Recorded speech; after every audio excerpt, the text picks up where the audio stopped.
Hey guys, welcome back to the channel. So today we're going to do a review on a watch brand that honestly is something I would never predicted would end up on the channel. So you guys know I have my biases and I tend to stick to the tried and true brands that I have a lot of experience with. I'm not a big micro brand guy.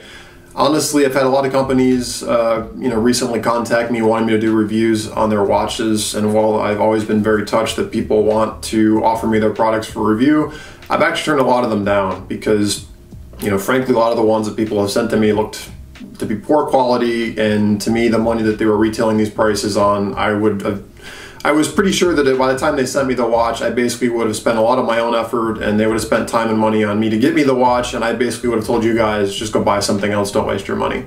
And that's a waste of my time, and that's a waste of their time, and I've been avoiding them. That said, I've made exceptions to that rule, and the watch you're going to watch today is an exception to that rule. It's called the Grayton Automatic. I had never heard of Grayton before. To be honest with you, I'm still a little fuzzy on their history. The website talks about a lot of inspiration from New York City, which is, of course, a city near and dear to my heart.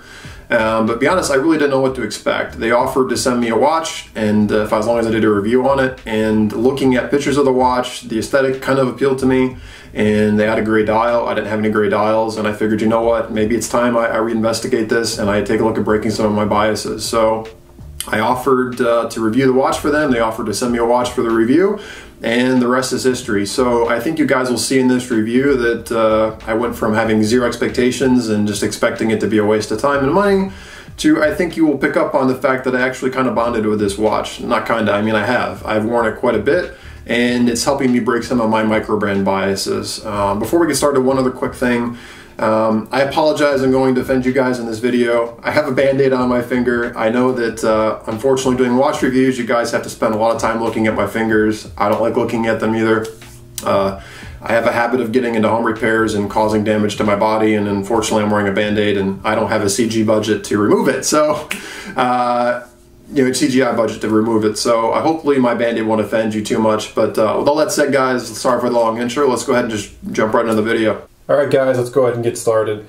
Now, we're coming up on the holiday season. It's December at the time I'm recording this, and top tip, whatever watch you buy, if you're going to buy a watch for somebody, if you buy one pre-wrapped, you're going to save you guys a whole lot of hassle in terms of gift wrapping, and this watch is an awesome example. So, there's some of those channels on YouTube called like Unbox Therapy and stuff, and there really is a pleasure in unwrapping some things. I really don't understand the full science behind it, but opening up an Apple product, a Chanel product, there's just some products out there that they really put effort into their packaging, and I don't know what it was, something about unwrapping this box really kind of made me smile, and I haven't quite figured out what it is. But when you take it out of the cardboard box, the shipping box, it comes in this bubble wrap, which is pre-fit to the box itself. Of course, it's always fun to pop these things, but that would be immature of me to do on camera. And the thing, again, I was just saying, it's nice to get something pre-wrapped. It comes in this wrapping where it's like got a little bit of a bow motif on it, which is, again, if you're looking for a watch to give away as a present, buying one that's pre-wrapped is always nice. So, yeah, nice little box. It says GraytonWatches.com. It's a heavy-duty stock cardboard. It's got a nice little kind of ruffled motif going on it. It's nice, but it's a box. Let's move on to the watch. It is nice, though, that they let the ribbon drape underneath it so you don't have to cut the ribbon. So, again, this is something I need to buy one of these just to give away as a gift since I don't have to wrap it.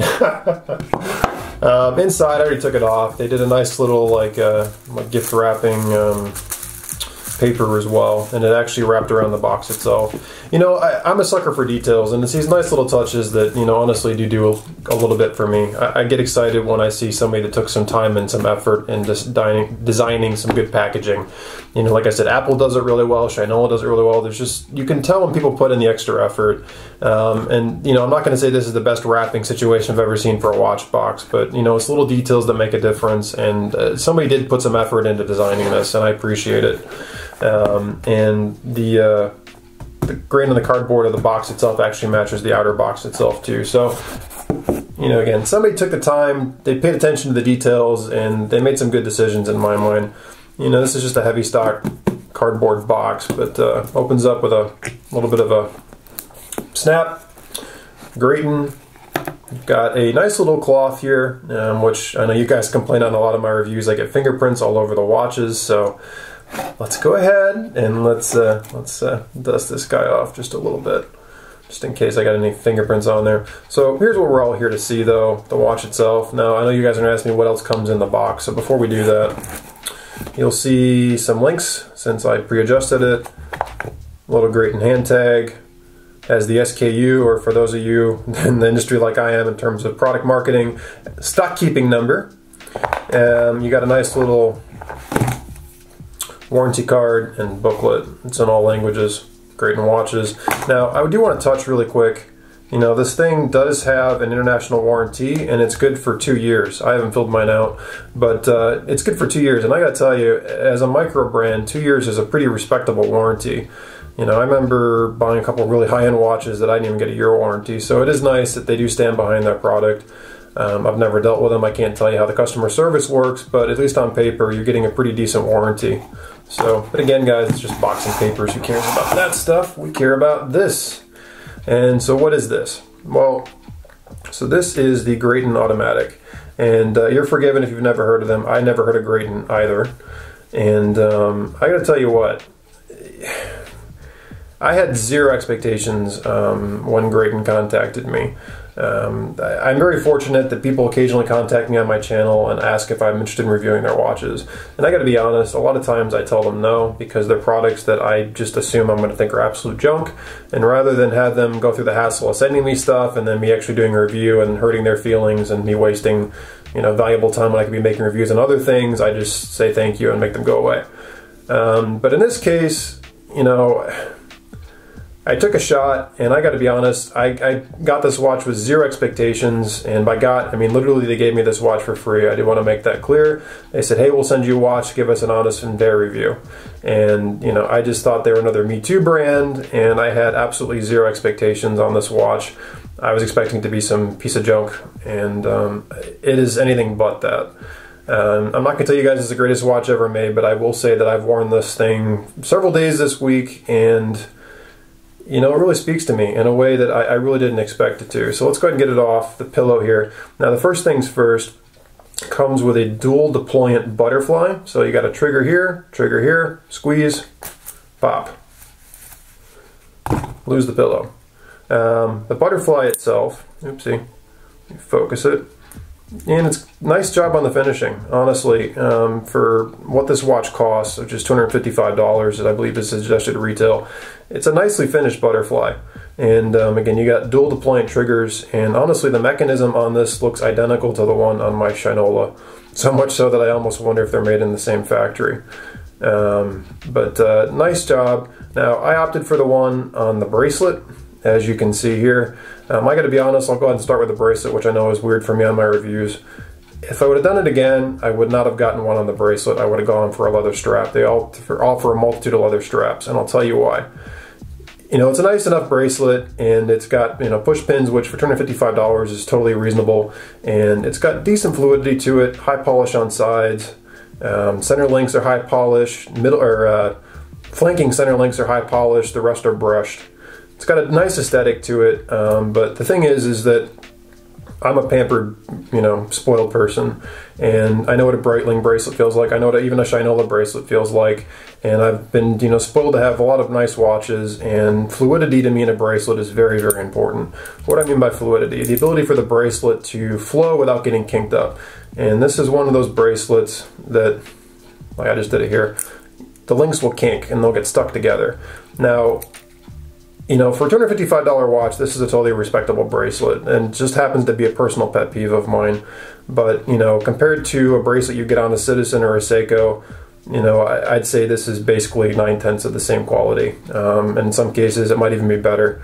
And, you know, there's plenty of manufacturers charging equal or greater amounts of money that aren't going to give you a bracelet this nice. So, just happens to be a personal pet peeve of mine. You know, it's pretty fluid in one direction, but the other way it tends to kink. And again, if I would have done it again, I would not go with a bracelet. I would get one of their nice leather straps. But I love the deployant. I think that the dual butterfly here is nice with the dual triggers. You know, it's secure. It holds well. Bracelet, you can't really hear it here, but it is a little bit squeaky too. And lug width here is 22 mil, so you're gonna have to get a little bit of a larger strap. But with the bracelet cover, let's go ahead and talk about the watch itself. So this model is simply called the Grayton Automatic, and it is automatic, obviously, as you can see here. Right now it's beating at 21,600 beats per hour. It is a 24 joule movement, and for those of you that are huge nerds, you'll recognize the movement when I tell you it's the NH35. Those of you guys that know that I am a diehard Seiko fan will probably think I get excited about that. NH35 is a very similar architecture-based movement to 7S26. NH35 is a movement that Seiko makes, and you can actually see it here on the case back, although, to be honest with you, in this light, I don't know what you're going to be able to see of it. But it is Seiko's made movement for export to other manufacturers. Vostok has used it. I mean, a bunch of other manufacturers have borrowed this movement, Invicta. And Seiko and Miyota supply a lot of the movements to watches in sub 1,000 that aren't Swiss made. It's a great movement. It's not the most accurate movement in the world. Power reserve, I think, is about 41 hours. You're seeing there the rotor, which I was trying to see if I can get it to oscillate a little bit. It does say Grayton. You'll see right in front of my finger. They did mark the rotor. Otherwise, it's just the stock NH35 movement. The thing that is nice, I mean, this is a good movement. It's a very reliable movement, and considering it's based on 7S26 architecture, two things you're going to really like about it if you guys are familiar with the 7S26 is, like the 4R and 6R series Seikos, first position, it is winding, which is nice, and the big grail for us these days with all automatic watches is it hacks, which is great too.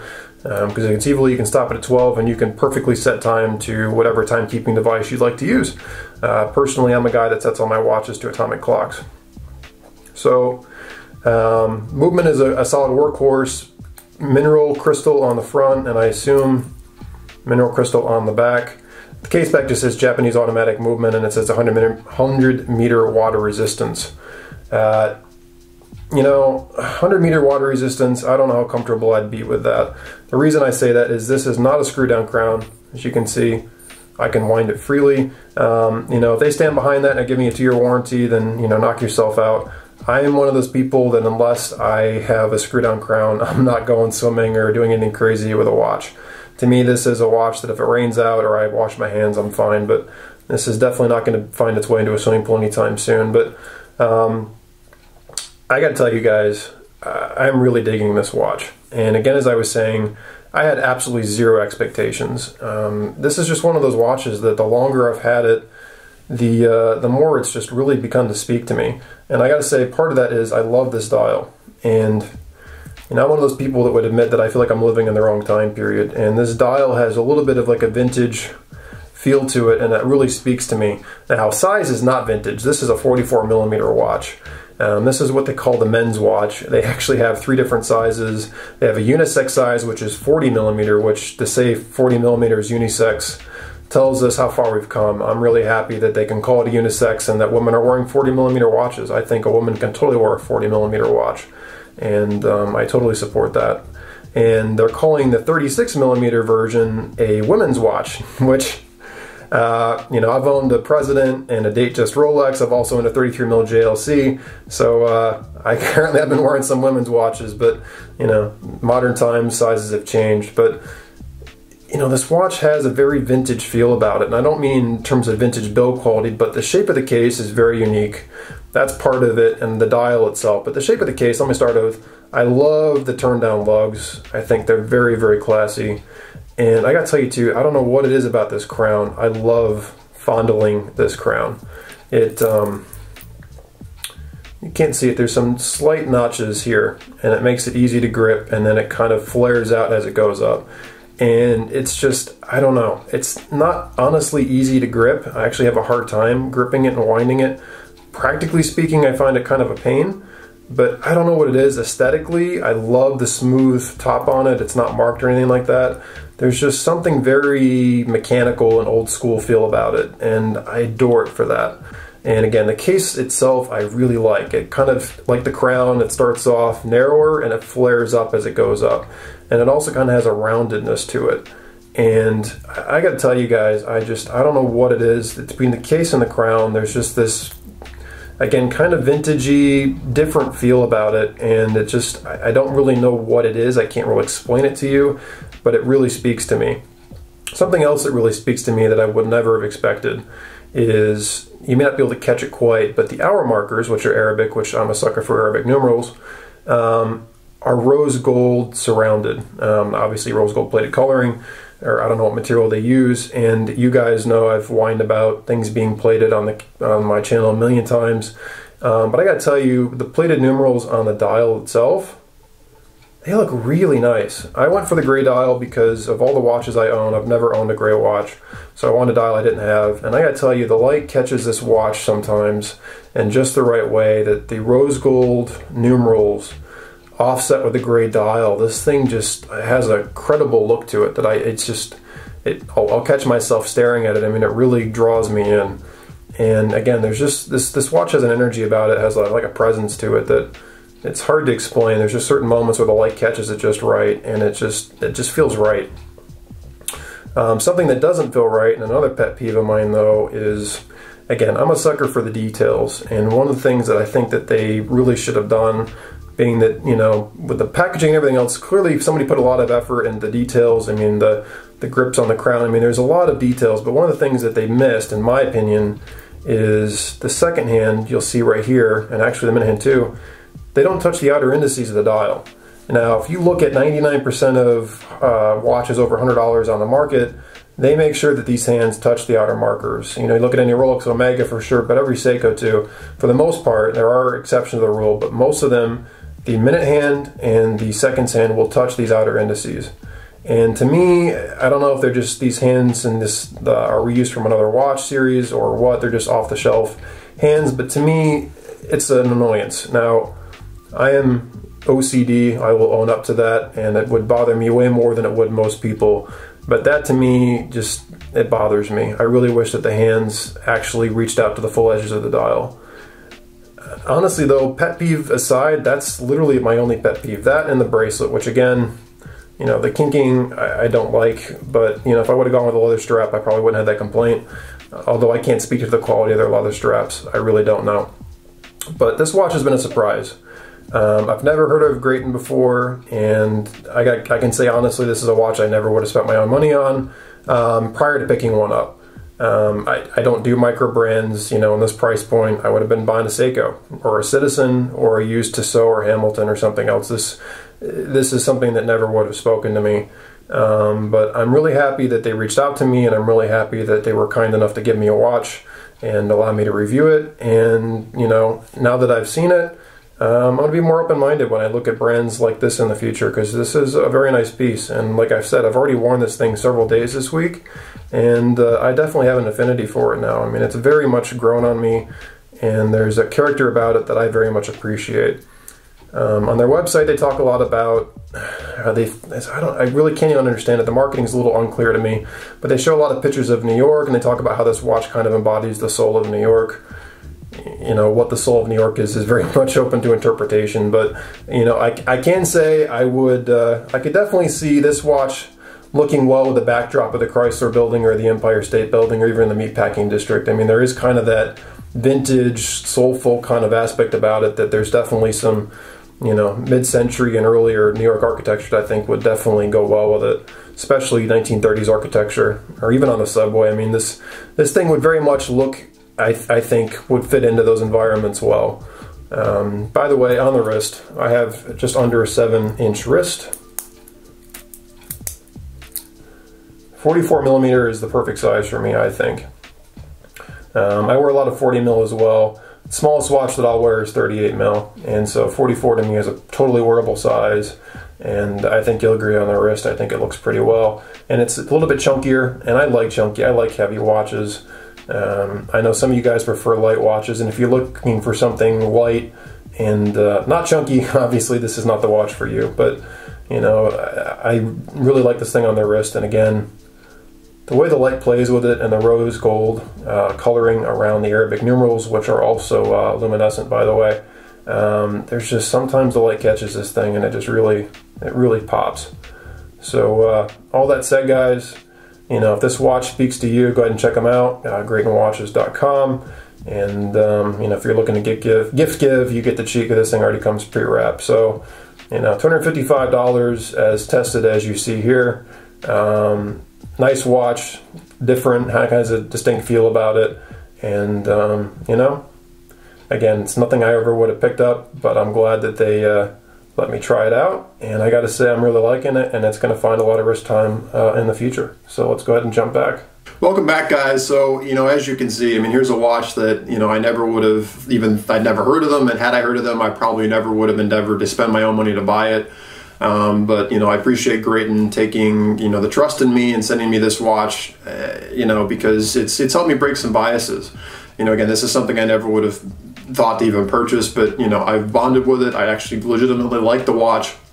You know, whether or not you should spend your money on one of these versus a comparable Seiko or Citizen, I mean, that's a personal decision.